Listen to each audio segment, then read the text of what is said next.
I think initially it was about an interesting idea and a decent team because as founders we're always hopelessly optimistic about anything and everything in the world, and I think the idea catches our fancy more than anything else. Today we had Harsh Shah on the podcast. Harsh is the co-founder of Fynd. Fynd is India's largest omni-channel platform helping retail businesses accelerate growth. Fynd was acquired by Reliance in 2019. Harsh is also a prolific angel investor. He's done over 60 plus investments. In this pod, we covered his investing journey, his investing style, his portfolio companies, how does he source deals, pick deals, win deals, how does he help founders, his advice to operative angels that are looking to start angel investing, who is he outside of work, and some other good stuff. I enjoyed it a lot. I hope Awesome. you will enjoy I it. am super excited to have Harsh Shah, co-founder of Fynd, on 1947 Operators podcast. Harsh, welcome to the show. Thank you so much, guys. Thank you so much. We'll dive right into it, Harsh. What drove you into angel investing? And do you remember your first investment? Ah. I think what drove me into angel investing is very, very personal, and I think it is the same reasons why it's personal for every other operator as well. When we started off 10 years ago, we had the good fortune of having multiple angels across our journey help us not just with capital, but also a lot more insights and handholding into how we went about building our company. And I just felt a lot of indebtedness to the ecosystem.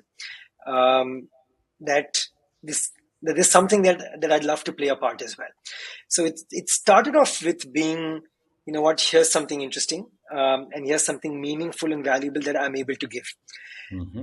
What it morphed into are two separate threads. I think one is, as the company has grown, as Fynd has grown, as we as founders have gotten into different stages of managing and building the company, there's something that we miss about the early stage enthusiasm and the hustle and bustle of the first 100 days or the first 1,000 days.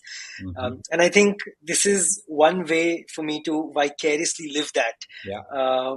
At least by sort of putting some money on the table and taking almost like a back seat or maybe a sort of trunk seat driving with the founder.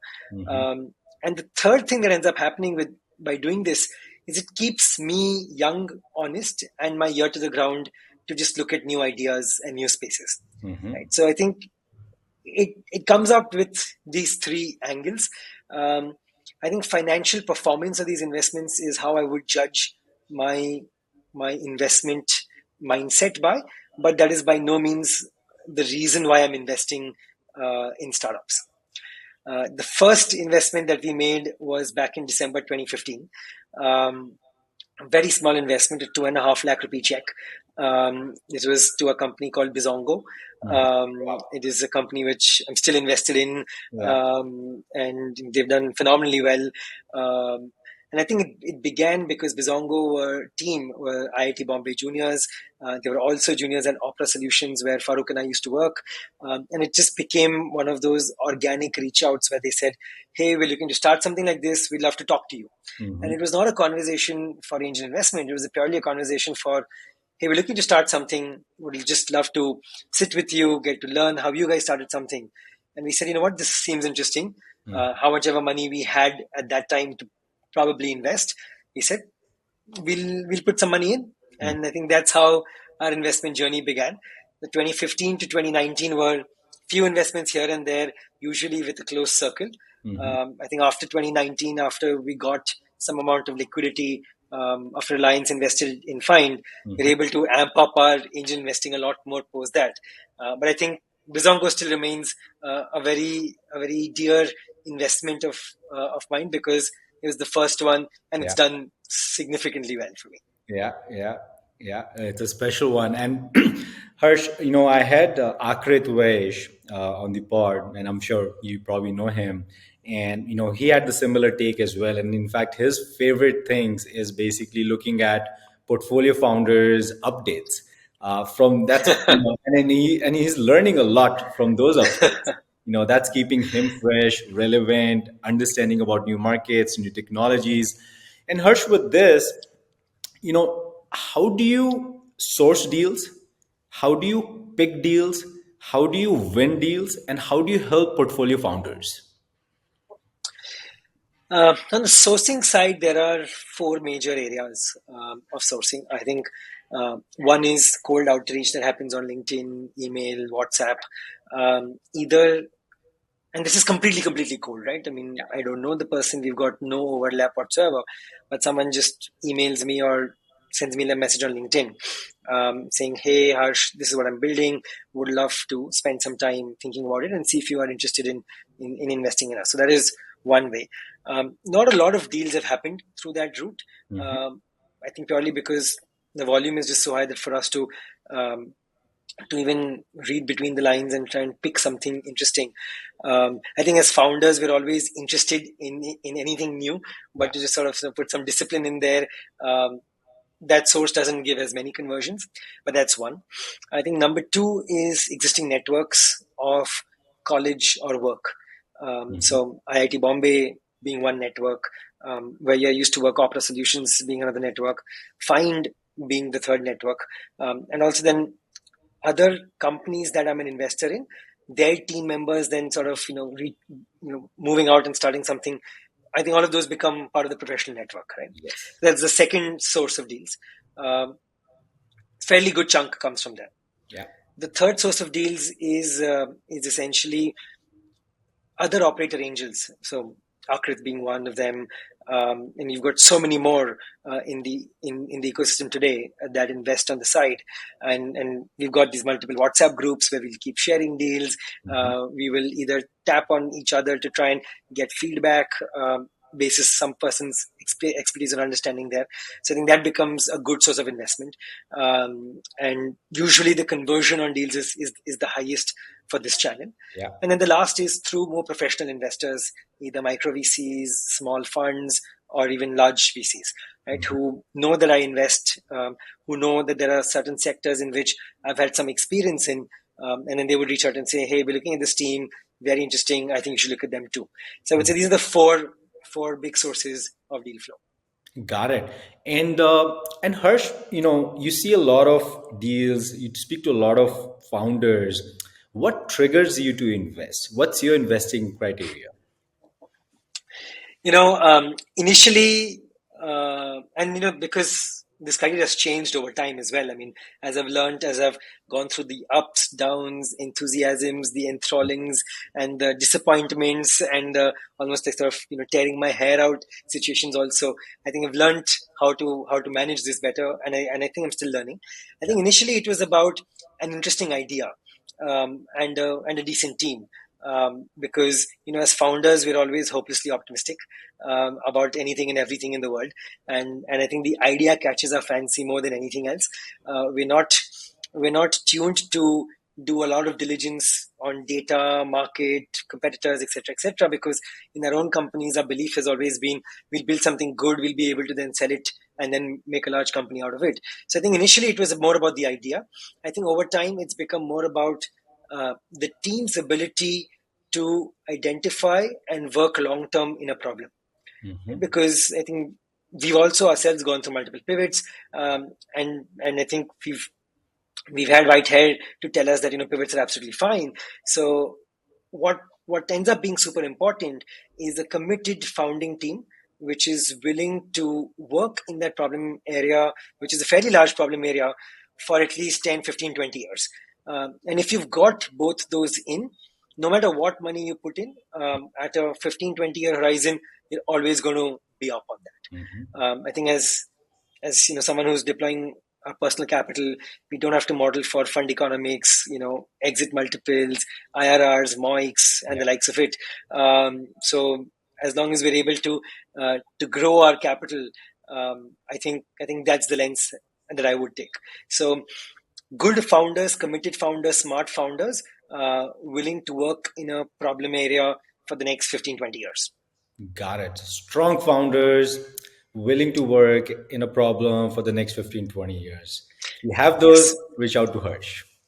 Absolutely. So I think there are two components of strong. There is smart as well as committed.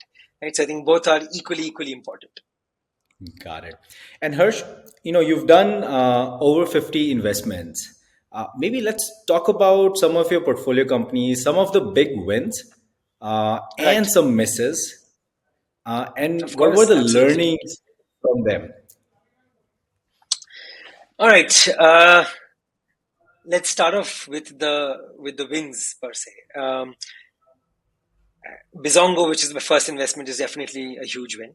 Yeah. Outside of that, I've got Chayos, also sourced from people who were IIT Bombay seniors, as well as people who used to work with us at Opera Solutions. I think that's done decently well. Again, one of those companies where you've got missionary founders, super smart, can do this for the rest of their lives for the next 50 years if they have to, right? So I think that worked out well there. Another good company is a company called Fashionza, where I was lucky to get involved at the very first round as well. Unfortunately, Pawan didn't take a very large check, but a small check nonetheless there. Then there is Tootsie, which is in the invisible aligner space. I think that's done decently well. You've got a company called Tamasha, which is in the social real money gaming space. Again, great founders, absolutely, understand the pulse of entertainment for tier 2, 3, 4 India very well, and being able to monetize from there. So that's done well. Wind Wealth is another company which is sort of building alternative investment products for retail investors outside of just equity. I think that's a company that has done very well. Then on the clean tech side, you've got a company called Solar Square, which does rooftop solar for residential infrastructure company. Again, done very well there. And I think I've been lucky to get a few more. So on surety on the insurance side of it, Seco, which is more the sort of vernacular, short video format learning application app. I think some of these have been great wins for me. Yeah. Some of the companies which have not done well, I think there was a time where I almost took a thesis bet on extracurricular activities for edtech. So I think I sort of sidestepped the thesis on core curricular driven edtech, but I had indexed with the thought that I think for extracurricular edtech, students and parents will sort of pay more, but that has not panned out in the way I had hoped for it to. And there are a few companies that are doing decently, still yet to sort of break out, but overall that thesis hasn't sort of panned out. One or two places where I've been opportunistic, probably got some FOMO, invested some money in that. Those haven't worked out, and I think I think that has been a learning for me on that. Where I'll always talk to the founder and try and not invest in FOMO. Got it. And man, it's a long list of great companies, Hirsch. And also on the flip side, Hirsch, there were some companies where you had an opportunity to invest, and for That's whatever right. reason, you ended up not Right. investing, and they're doing really good. Maybe if you can talk Absolutely. about those companies plus the learn. Yes. Of course. So I think the top three on that list for me is I think one is a company called Bewakoof, which was again started by Prab, junior from IIT Bombay, knew him well. Never ended up sort of pulling the plug because we'd been part of the fashion sort of e-commerce ecosystem through Fynd, and we just saw how tough it was to actually build a business there. And you always end up, I mean, and this is true that every founder you will ask, they'll never start up again in the space that they've started up before, because now you just know so much about Yeah. that space that it's almost prohibitive for you to do that. So I think that was the reason why I never pulled the plug with Bewakoof, but it ended up being a great company. Exit wise, it was probably not the best exit for everyone, but I think as a company, as a core fundamental company, was very good. So that would be one miss. I think two misses for me would be in the social media space for India. The one is a company called Kutumb, and the other company is a company called Anar. I think in both my usual sort of sense was, social media wasn't really super enthused about it taking over any of the existing social media platforms, and I kind of underestimated the vertical nature of sort of Bharat and sort of building for that space specifically. So I would say ended up missing out on both Kutum as well as Anar. Anar also missed out because I think the founder reached out through a cold LinkedIn post saying, "Hey, I'm trying to create a WhatsApp group of founders in Mumbai. Would love for you to join." And Mhm. now I do spend a lot of time with him, and Nishank agrees that it was a bad move. It was almost Yeah. like a very cheap move for him to do. But I think outside of that also, I would say both him and Kutum Abhishek. I knew him when he was working on his previous company in the beauty and sort of spa space. But I just couldn't pull the plug on this. And I think similar to that model was a company called Khata Book, where I again sort of sat out of that. Yeah. But yeah, those would be my misses. I think learnings there was, I think I over-indexed a bit too much on the space and not on the founders specifically, where I got a bit too biased on the current solution that they have and wasn't able to then think through what would that morph into or understand the problem area more deeply, and just the will and skill of the founder. I under-indexed on that. I would say that would be my sort of learning from those misses. Got it, got it. So just keep betting on the great founders, and usually what they set out to build, that's not the end game, and Yeah, there's tons of pivots. And Harsh, of course, you've been in the ecosystem for a long time. You've built a brand for yourself. You've sold a company, or Reliance ended up investing a big chunk there. For you, you figured out your ways, which are those four channels to source deals. uh, let's say there's an operator who's looking to start angel investing. What advice right. would you give to them how to start angel investing? I think as an operator, there is so much value that you can provide to companies that are looking to start up, and not just at the starting up stage, but across multiple stages of the company's journey. I think number one is accepting and owning up to the fact that you have a lot to give to such founders. Um, and even if it doesn't mean putting money out there, but giving your time to founders, to hearing them out, to helping them, to advising them, to just sort of be a sounding board to them. I think of starting there, right? And as you start interacting with many such companies, you will organically also get the inclination to say, "I'd love to, be a part of your journey and support you financially as well," right? And it doesn't mean that you've got to make a large ownership stake that you've got to take or a large investment that you've got to make. It's just, putting money where mouth is. But I think it starts from saying, yes, I would love to talk to founders, to try and tell them the mistakes that I made, to try and tell them some things that worked for us, and I think take it from there. So I would say that is one way. I think the second is, I think amongst other operators, other investors, I think their portfolio companies are always going through multiple areas where they need help. And I think just be available to sort of provide that help from whatever your sort of sphere of expertise is. And I think starting at that point is just very, very, very, very good. Got it. Love it. And Harsh, if you were to start a new company, how would you go about constructing a cap table, meaning you're raising, let's say, your first round of outside funding? All right. So I think um, the Harsh Jain recently tweeted about this. I think 2 days ago, 3 days ago, on the best way to sort of have a cap table where you can own 30% at the time of unicorn round as well. I think how founders wish that they could be in that position. And you've got a lot of people also commenting on that tweet of how it's not usually how it runs ideally. But if I were to Yeah. start off again, I think number one is understanding what sort of a business are you building. So if you're building a business which has a lot of capital investment upfront, either in terms of building the product or in getting off the ground and acquiring an initial set of consumers or clients, whether it's B2B or B2C. I'm okay with sort of raising a little bit more at the start, right? Mhm. Because capital at that time will probably give you a slight competitive advantage and also will give you more time to experiment and do more things to try and just get to the next milestone faster.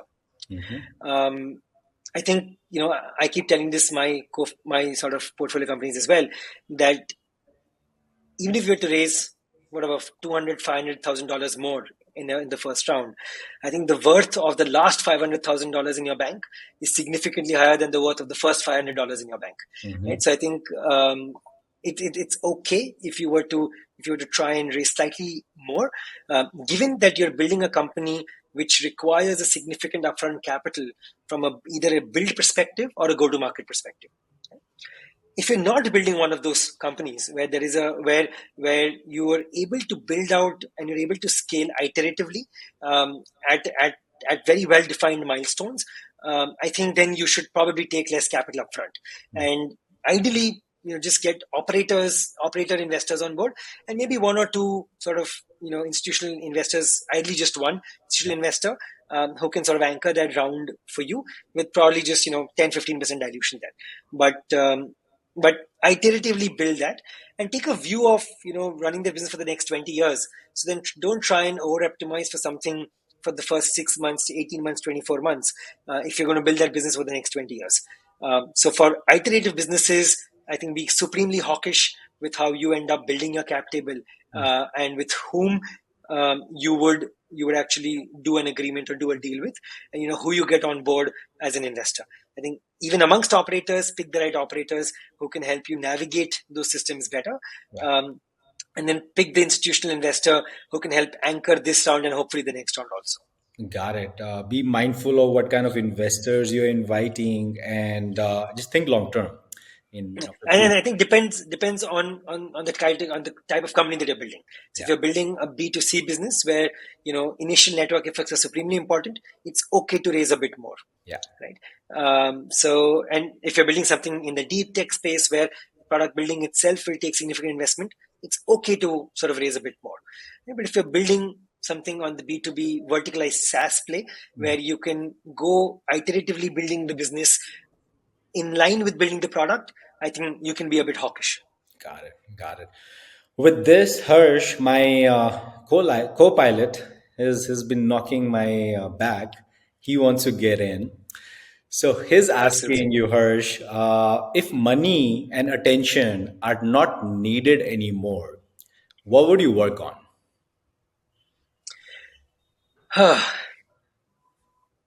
I think, space aside, I don't think, we got into the retail space purely by accident. I don't think any of us were from the retail space. We just thought that, we're able to create impact out here. But I think the two areas that I would love to sort of, spend my time on. I think one is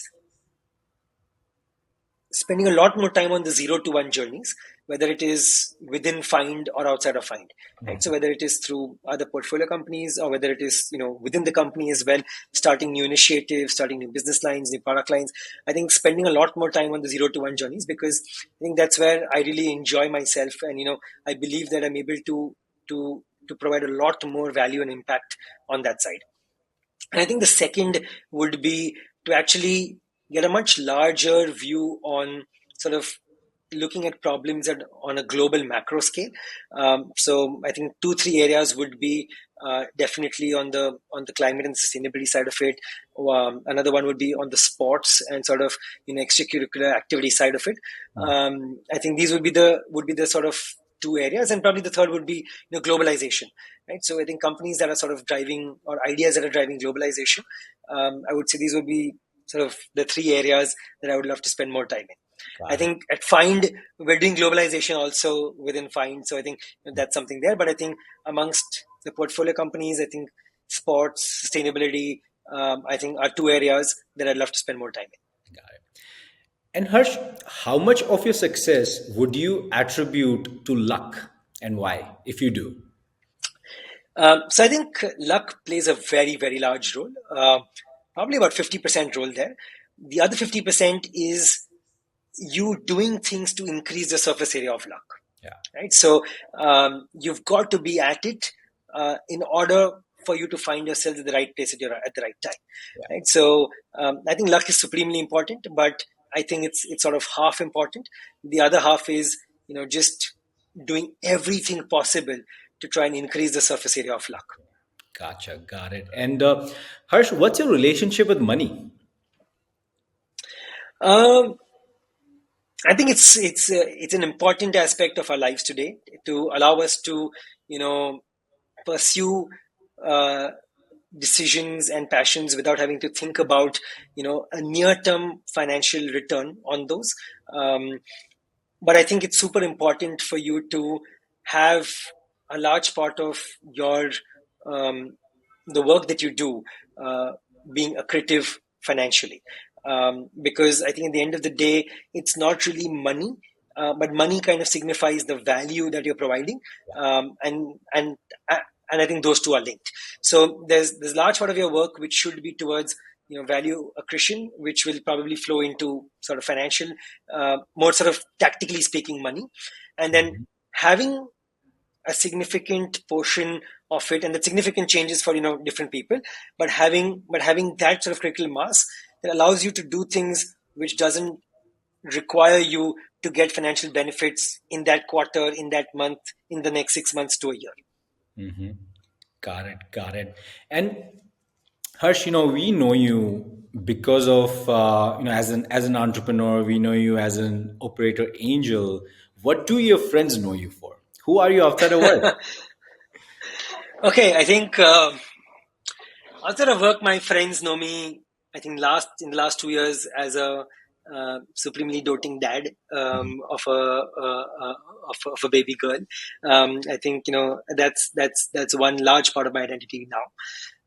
Second is someone who loves traveling across the world, almost counts countries to go to, and just exposing and doing everything and immersing someone and immersing us fully to everything that the country or the town has to offer. Mhm. Someone who is really, really passionate about Formula One and cricket. Formula One from a following perspective, and cricket from a both playing and following perspective.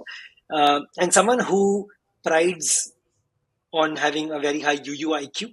And the UUIQ is an utterly useless information quotient. So someone who loves building range. And I think among sports, I can follow and I can watch any sport Yeah. except maybe synchronized swimming and maybe croquet. So I think apart from these two sports, I can probably follow any sport whatsoever. Guy. And what's your favorite country or city? Oh, so I think I would love to believe that I haven't gone to my favorite city yet. So there's a very interesting poem called Ithaca, which talks about how everyone yearns for the destination, but it's only the wise person who loves the journey more than the destination. And even if the destination doesn't have to offer anything, the journey has been so enjoyable that you would you would enjoy the destination even more. So I'd like to believe that I haven't, come to my favorite place yet. But I would say from a single location perspective, I think Bali is amazing. I think outside of snow, Bali's got everything for you to offer. But I think as a overall country perspective, I'd say Europe, mainland Europe is just amazing because it has everything there.